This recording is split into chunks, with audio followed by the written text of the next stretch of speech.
గోచారశాస్త్రరీత్యా ద్వాదశ రాశిలో 7వ రాశి అయినటువంటి తులారాశి మిత్రులారా, మీరు చిత్తా నక్షత్రం 3, 4 పాదములు, స్వాతి నక్షత్రం 1, 2, 3, 4 పాదములు, విశాఖ నక్షత్రం 1, 2, 3 పాదాలకు జన్మించిన మీరు తులారాశి వారిగా పరిగణించబడుతున్నారు. ఇక్కడ తులారాశి వారికి మళ్ళీ చెప్తున్నాను, ఏమండి తులారాశి వాళ్ళు అదృష్టవంతులు కాదేమో, ఎప్పుడు కష్టపడుతూనే ఉండాలేమో, ఇలాంటి క్వశ్చన్స్ అంతా నాకు అడుగుతున్నారు. ఎవరని చెప్పారు మీకు? ఈ 12 రాశుల్లోనూ ఏ గ్రహాలకి ఎవరి మీద పార్షియాలిటీ ఉండదండి. అందరినీ అన్ని రకాలుగా చూస్తారు. ఏ సమయంలో ఏ దీంట్లో చేయాలో ఆ సమయంలో ఉంటుంది. ఇప్పుడు మనం ఉదయం ఉంటున్నాం, నిద్రలేస్తాం, ఛాయ్ తాగుతాం, టిఫిన్ చేస్తాం, మధ్యాహ్నం భోజనం చేస్తాం, రాత్రి డిన్నర్ చేస్తాం, పడుకుంటాం. ఇవన్నీ ఎవరైనా మనకు నేర్పించారా? ఇవన్నీ దినచర్య ఎలా జరుగుతుందో ఈ గ్రహాలు కూడా ఇలాగే చర్యలు మారుతూ వస్తుంటారు. కానీ ఒక గ్రహం మీద ప్రేమ ఎక్కువ, ఒక గ్రహం మీద తక్కువ అనేది ఆ అపోహ పక్కన తులారాశికి ఆ అపోహ ఎక్కువ ఉంది. నాకు ఈ మధ్య కాల్స్ అవే ఎక్కువ వస్తున్నాయి. వేరే వేరే వీడియోస్ చూసి డౌట్తో అడుగుతున్నారు. మీరు ఇన్ని చూడడం వల్లే మీ యొక్క మైండ్ అంతా కూడా ఖరాబ్ అవుతుంది. కాబట్టి దృష్టిలో పెట్టుకోండి. 29వ తారీఖు వరకు శుక్రుడు వృషభ రాశిలో ప్రవేశించడం. రాహు ఈ నెల మొత్తం 5వ ఇంట్లో ఉంటాడు. పంచమంలో రాహు, షష్టమంలో శని, సప్తమంలో శుక్రుడు, అష్టమంలో రవి బుధుడు, భాగ్యంలో గురుడు, దశమంలో కుజుడు, భాగ్యంలో కేతు. గోచార గ్రహస్థితులన్నింటినీ బట్టి కాస్త మిశ్రమం కూడా చెప్పచ్చు ఈ నెల. ఇతరుల విషయంలో పట్టించుకోకండి. ఆదాయం బాగా వృద్ధి చెందుతుంది, బాగా నిలదొక్కుంటారు. అవకాశాలను సద్వినియోగం చేసుకోండి. ఆకస్మిక ధనలాభాలు అవకాశం ఉన్నాయి. ప్రముఖులతో పరిచయం పెరుగుతాయి. కుటుంబంలో శుభ పరిణామాలు అనుకూలిస్తాయి. ఏ ప్రయత్నం తలపెట్టినా విజయం పొందుతారు. ఉద్యోగంలో ఆదరణ, ప్రోత్సాహం పెరుగుతుంది. కొత్త ఉద్యోగం ప్రయత్నం చేస్తున్న వారికి అవకాశాలు ఉన్నాయి. విదేశీ ఉద్యోగం వారికి కూడా అవకాశాలు. రుణాలు చూసి చేయండి. మాస ద్వితీయంలో జాగ్రత్త. అప్పులు తీసుకోవడం కానీ, మాట ఇవ్వడం కానీ, కోర్టు కేసులు కానీ 3వ వారంలో కాస్త జాగ్రత్త. బెట్టింగ్స్, ఇల్లీగల్ పనులు, పరస్త్రీ వ్యామోహం, పరపురుష వ్యామోహం, ఇవన్నీ కూడా కొంచెం జాగ్రత్త పడాల్సినటువంటి విషయం. అధికారులతో బాధ్యతలుగా నిర్వర్తించేటప్పుడు ఉద్యోగంలో ఇది వచ్చి మాస ద్వితీయంలో ఉన్నటువంటిది. ఉద్యోగంలో జాగ్రత్తగా ఉండాలి. వృత్తి వ్యాపారాలు పురోగతి చెందుతారు. క్రయ విక్రయాలన్నీ వ్యాపారస్తులకి మిశ్రమం అని చెప్పచ్చు. ఒక్కొక్కసారి అమ్మకాలు ఆకస్మికంగా వచ్చేస్తుంది. పార్ట్నర్షిప్ ఉంది చూసారా, వాళ్ళకి కూడా మంచిది అని కూడా చెప్పచ్చు. భార్య భర్తల మధ్య మిశ్రమంగా ఉంది. కాస్త కూర్చొని మాట్లాడుకుని ఇది చేసుకోండి. నిరుద్యోగులకి 1 నెల వెయిట్ చేయండి, మంచి ఆఫర్స్ వస్తున్నాయి. పోటీ పరీక్షలు రాసేవాళ్ళు బాగా చదవాలి, శ్రద్ధ పెట్టి చదవాలి. విదేశాల్లో ఉద్యోగంలో ఉన్నవాళ్ళు లేదా చదువుకొని ఉద్యోగం చేసే వాళ్ళకి గెట్ రెడీ. అతి త్వరలో మీకు మంచి శుభవార్త వింటారు.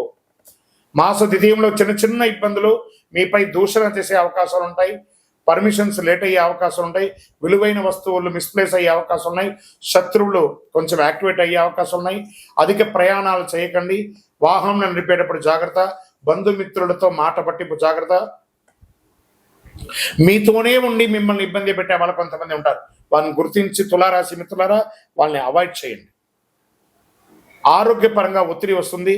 నాడీ సంబంధించి, కిడ్నీకి సంబంధించి, కడుపుకి సంబంధించి చిన్న చిన్న ఆరోగ్య సమస్యలు ఉన్నాయి, జాగ్రత్త పడండి.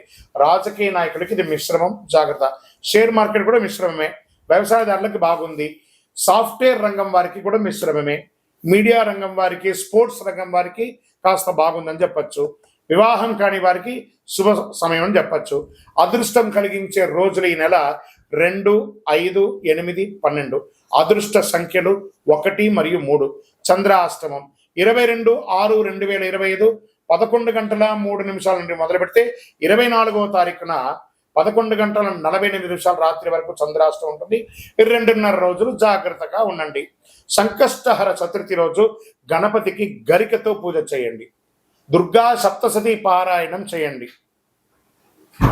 మీ ఇంటి ఇలవేలిపోయినటువంటి స్వామివారి దగ్గరికి వెళ్ళి మీ యొక్క వయసు సంఖ్య ఎంత ఉందో అన్ని దీపాలు వెలిగించండి. చలివేంద్రాలు ఏర్పాటు చేయండి. అతి శక్తివంతమైనటువంటి 48 రోజులు పూజ చేసినటువంటి కరుంగాళి మాలను ధరించండి. ఆరోగ్యంగా, ఐశ్వర్యంగా, సంపన్నంగా, విజయంగా ఉండండి. ఇంకను మీ యొక్క వ్యక్తిగత జాతకం తెలుసుకోవాలనుకుంటే కింద నంబర్కి మీ యొక్క పేరు, date of birth, time of birth, place of birth WhatsApp చేయండి. విజయోస్తు. ప్రేక్షక మిత్రులందరికీ కూడాను శుభాకాంక్షలు. చాలా మందికి ఈ మధ్య కొన్ని అపోహలు ఉన్నాయి. ఈ గ్రహాలు మారడంతో ఏమో అయిపోతుంది అని చెప్పి దాన్ని ఎక్స్ప్రోజల్గా కొంత చెప్పడంతో భయపడుతూ కొంతమంది మాకు కాల్ చేస్తున్నారు. ఏమండి ఇది ఈ సంవత్సరం మాత్రం కొత్తగా మారట్లేదండి గ్రహాలు. ఈ యుగం పుట్టినప్పటి నుంచి ఇంకా యుగం అంతరించేంత వరకు గ్రహాలు మారుతూ ఉంటాయి. సుమారుగా ఒక ఉదాహరణకి ఎక్కువ శాతం నాకు కావాల్సి వచ్చింది సింహరాశి నుంచే వచ్చింది అనుకుందాం. ఒక ఉదాహరణకి అది అష్టమ శనిగా అయితే ఏమేమో అయిపోతుంది, విడాకులు వచ్చేస్తుందట, విడిపోతారట, అకాల మరణాలట, యాక్సిడెంట్లట అని. ఇదేంది గురుగారు మాకు భయం వేస్తుంది ఏంటంటే, ఒకటి గుర్తుపెట్టుకోండి, 140 కోట్ల మంది భారతీయులు ఉన్నారు. ప్రపంచమంతా అక్కడ కొన్ని కోట్ల మంది ఉన్నారు.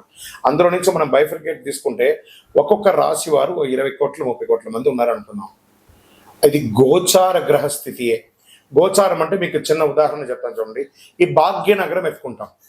ఈ భాగ్యనగరంలో ఈరోజు ఈ ఆఫీసు ఇది, ఇందులో మనం ఇంతమంది ఉన్నాం, ఇంతమందిలో ఒకరికే ఉంటుంది. సో ఆ ఒకరిని పెట్టుకుని మొత్తం ప్రపంచం అంతా వచ్చేసిందని ఎప్పుడు కూడా ఊహించుకోవద్దు.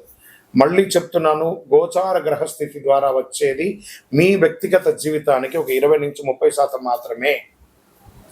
మీ వ్యక్తిగత జాతకంలో మీ date of birth, time of birth, లగ్నాన్ని బట్టి మీ పూర్తి జాతకం వస్తుంది. కాబట్టి అన్నీ చూసేసి, కనబడ్డ ప్రతిదీ చూసేసి పానిక్ అయ్యి మీరు ఇబ్బంది పడడం, అవతలను కూడా ఇబ్బంది పెట్టడం తప్పు. కాబట్టి దయచేసి మిమ్మల్ని మీరు ధైర్యంగా ఉంచుకోండి. ఏ గ్రహాలు కూడా మనల్ని ట్యూన్ చేసేది కానీ మనల్ని నాశనం చేయదు. గ్రహాలన్నీ అనుగ్రహం చేయడానికే కానీ ఇబ్బంది పెట్టడానికి కాదు, మనల్ని ట్యూన్ చేయడానికి కోసం మాత్రమే. నమస్కారం. జాతకం అంటే ప్రతి ఒక్కరికి కూడా ఒక భయం. ఈ నెల నాకు ఎలా ఉంటుంది, వ్యాపారం ఎలా ఉంటుంది, ఉద్యోగం ఎలా ఉంటుంది, ఆర్థికంగా ఎలా ఉంటానని ఒక భయం ఉంటుంది. దాన్ని తీసేయడం కోసమే ఈ యొక్క నెలవారీ గోచార గ్రహస్థితులు. ఈ గోచార గ్రహస్థితుల ద్వారా వచ్చే ఫలితాలు మీ వ్యక్తిగత జీవితానికి ఒక 30% మాత్రమే వర్తిస్తుంది. మీ యొక్క వ్యక్తిగత జాతకం ద్వారానే సంపూర్ణ జాతకం అనేది వస్తుంది. మళ్ళీ చెప్తున్నాను, జాతకం అనేది పడుతున్న వర్షానికి ఒక గొడుగు మాత్రమే, కానీ జాతకం జీవితం కాదు. మళ్ళీ జాతకాన్ని ఎవరెవరు అడగాలి అంటే 21 వయసులోపు ఉన్న వాళ్ళు అడగకూడదు, 60 వయసు పైచిలకు వాళ్ళు అడగకూడదు. ఎందుకంటే వాళ్ళు పెద్దవాళ్ళు కాబట్టి వాళ్ళకి అన్ని తెలుసు. ఆర్థికమైనటువంటి లావాదేవీలు చేసేసి అప్పులు తీరడానికి కోసం జాతకం అడిగితే, జాతకం చెప్పించుకుంటే అప్పులు తీరవు. ఇల్లీగల్ అఫైర్స్ గురించి అడగకూడదు. నమస్కారం. వందే మాతరం. జై జవాన్ జై కిసాన్ అనే యొక్క నినాదంతోనే మనం మాటల్లో కాకుండా ఇంక బిడ్డ చేతుల్లో కూడా మనం ఉన్నాం. పెహల్గాం ఉగ్రదాడి మనకు చాలా ఇబ్బంది కలిగింది.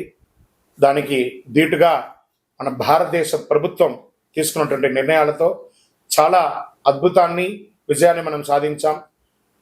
అందులో మన దేశం కోసం, మన కోసం ప్రాణాలు వదిలినటువంటి వీర జవాన్లకి అందరం కూడా నివాళులు అర్పిద్దాం. నిజంగా మనమందరం ఈరోజు సుఖ సంతోషాలతో ఉన్నామంటే వారు అక్కడ బార్డర్లో మన కోసం కష్టపడ్డారు. ఇలాంటి ఈ యొక్క యుద్ధమైనటువంటి వాతావరణాలు మళ్ళీ మళ్ళీ రాకూడదని మనం దైవ ప్రార్థన చేసుకుంటాం. అందరూ క్షేమంగా ఉండాలి, అందులో మనం ఉండాలని ప్రార్థన చేసుకుంటాం. వందే మాతరం, వందే మాతరం, వందే మాతరం.